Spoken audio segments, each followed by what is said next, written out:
Hey buddy, welcome back to the channel and to World of Warships. So today I feature the tier 10 Japanese cruiser, the SAO, and whoa, yeah. So this was the first game I played with the legendary module equipped on my SAO. I earned enough, I don't know if it was tokens or what it was, but you could earn some currency a while back during an event where you can pretty much get a legendary module for free, if I'm not incorrect. So I was debating with myself a whole lot during that time which legendary module I should take. And that was before I grinded the tier 10 French Henri. So my best choices back then was first the tier 10 French battleship, the République, which apparently has a really good legendary module. And also the tier 10 Russian destroyer, the Grossovoy. So I was debating between those two which I should go for, and I couldn't really decide because I was quite interested in taking the Republic. But then again, I'm not really that big on playing battleships.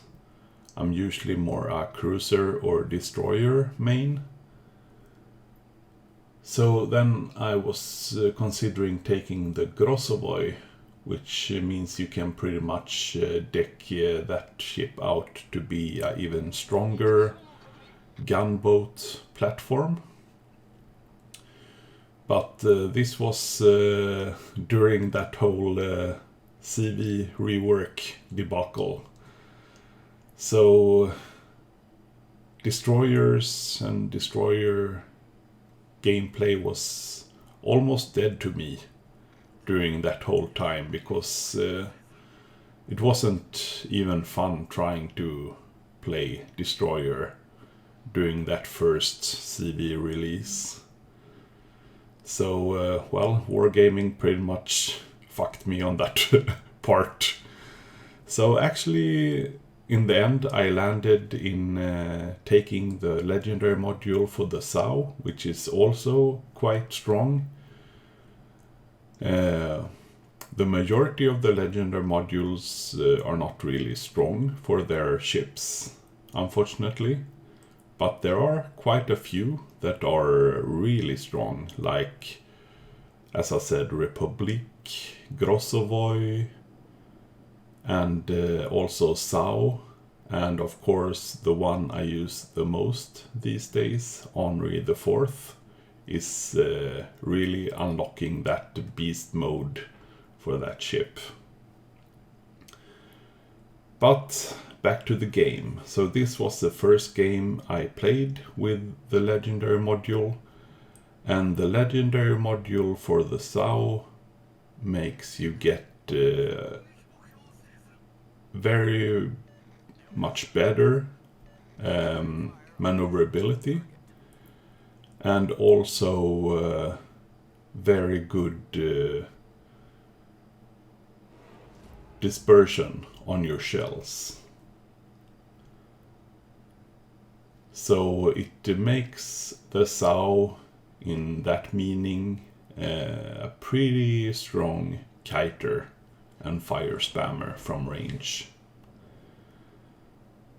So since our destroyer pushed into the B cap against the enemy team's destroyer, I actually managed to go and cap the C cap, even though I'm surrounded by a Seattle and a Moskva. and there's also a carrier in this match.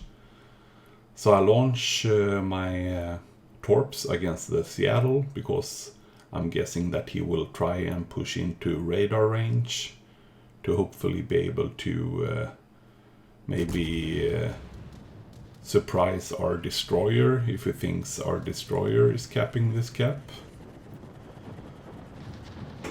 But instead, the carrier comes with his torpedo planes. And here you can see a good example of that great maneuverability that you will gain from using the legendary module on the SAO. The SAO is usually otherwise a pretty slow turning cruiser. And also you will see a pretty good example of that extra accuracy with the main battery guns in this match as well. So I land a torp on the Seattle that I was torping before. And I'm launching my spotter plane to get some extra range on my guns, because with that increased accuracy I will try to try and hit that Republic. But then the Alaska and the Seattle start to engage me from the side, so instead I will start to kite those guys as well, especially since I already launched a new set of torps towards these guys. So of course setting them on fire, making them waste their damage cons before my torps reach is quite a good tactic. So I managed to set a fire on the Alaska. He's trying to duck in behind cover, behind the island, but instead he will pull a Notzer.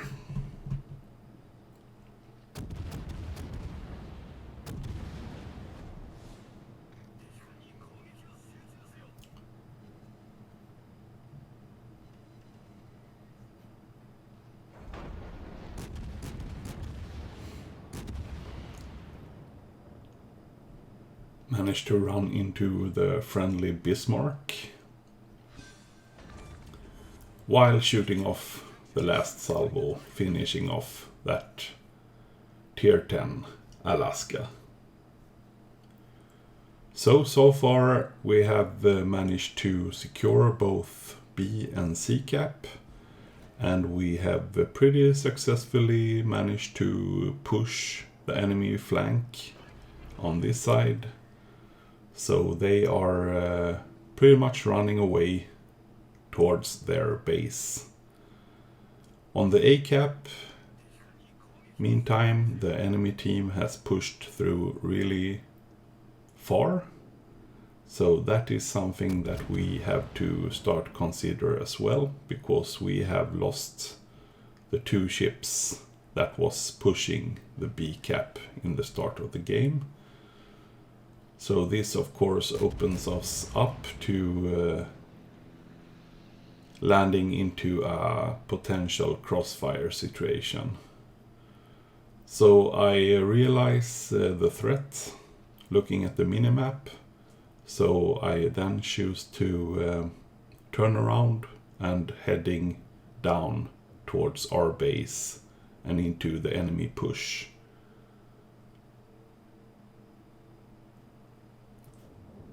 Because SAO, of course, having that great concealment and those 12 km torps, are pretty strong at kiting the enemy's push.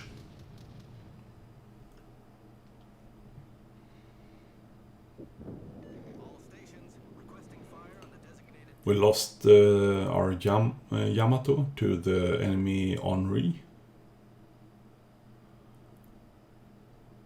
And as I said before, this was before I grinded the French cruiser line and Henri, so I wasn't really aware of the potent firepower of the Henri in this game, because I hadn't really played those high-tier French cruisers yet.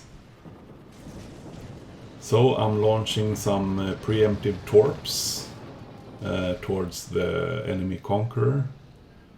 I'm not really sure if those gonna be successful, because it looks like he's turning away. But then we have pretty much been successful in delaying their push on this flank and taking away the threat of them being able to create a crossfire on our team down south. So I see the friendly carrier focusing this conqueror, so of course I will try and help him out while trying to set some additional fires to him as well.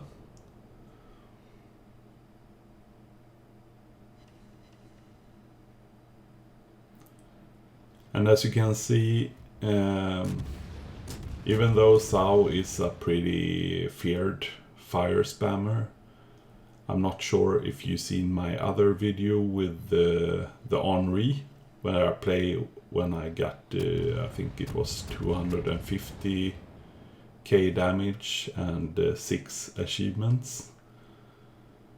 In that game I got 22 fires, netting me about 80k of extra free damage.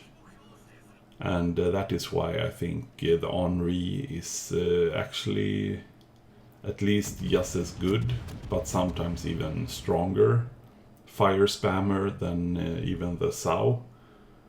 And fire spamming is pretty much the Sao's trademark. But I do pretty well in this game as well. I'm up to 135k damage so far and 7 fires. So I'm just trying to burn down this conqueror. But he goes in and out of detection. So it's hard to land some consistent damage on him.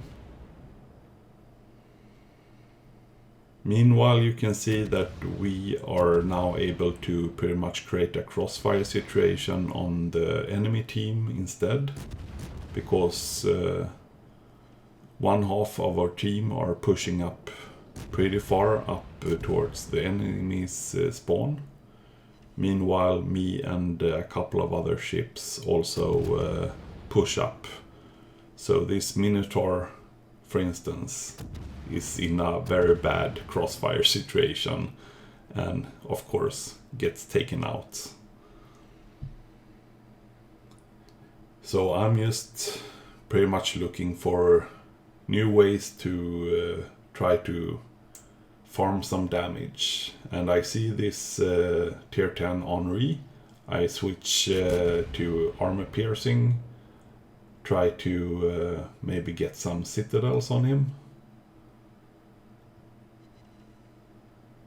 I don't manage to get any citadels, but I land, I think, almost a 4k salvo. The French cruisers are pretty trollish in their spaced armor as well. Not really like the German Hindenburg's turtleback armor, but it can be a bit trolly to get a citadel on a French cruiser sometimes. Now the Henri dips into cover, so I turn around and try to get my guns facing on the Conqueror again. And as you can see, he of course has used his zombie heal, so he's above half health again. Going from, I think it was 2 or 3k he had when he was at his lowest. And that is of course one of the strengths of the Tier 10 British battleship, the Conqueror. I see this Henri reversing back out from the island again. So again I try to switch to armor piercing, but first I landed a fire on him as well. He seemed to be slowing down, so I'm aiming quite far ahead on the ship. And I actually managed to score a citadel on him. Will I get one more salvo?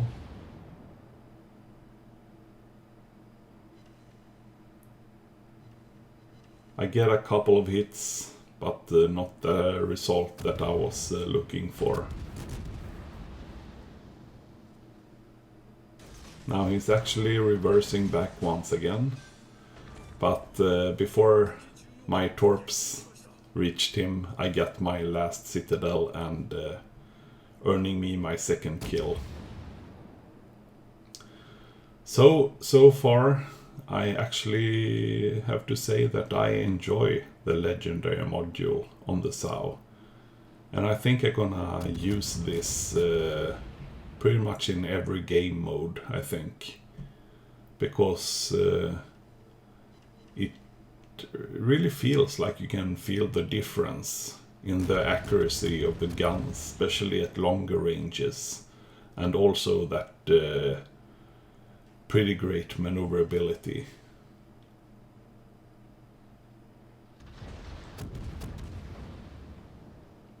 So the legendary module on the SAO is actually one of those that you really don't have that much drawback on.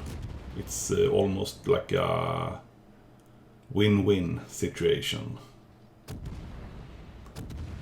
So now it's just up to farming some extra damage on this Conqueror. As you can see, this battle is won. We have total map control, and we have about 400 tickets over the enemy team.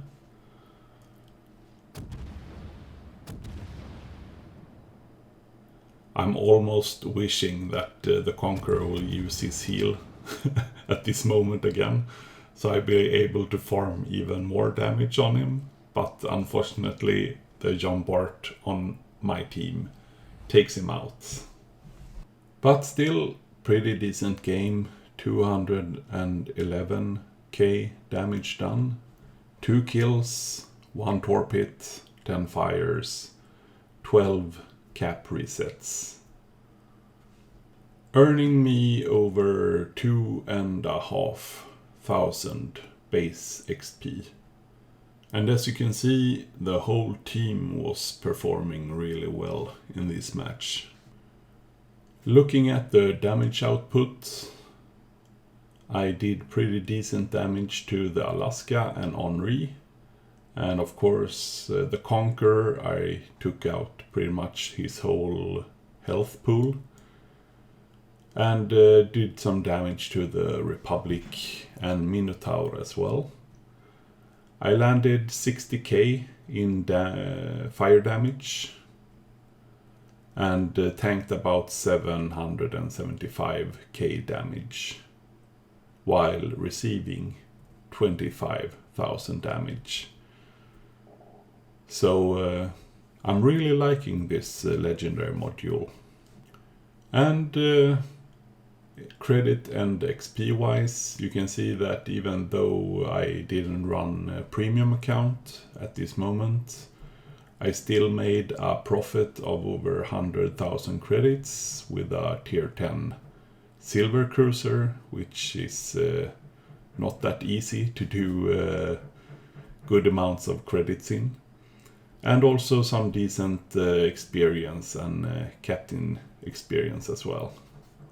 So, this was my first game in the legendary module SAO, and must say that I can really recommend this module. So, I hope you liked this video, guys. Leave it a like and a comment below, and don't forget to subscribe for more amazing gameplays. Until next time guys, have a good one. Bye bye.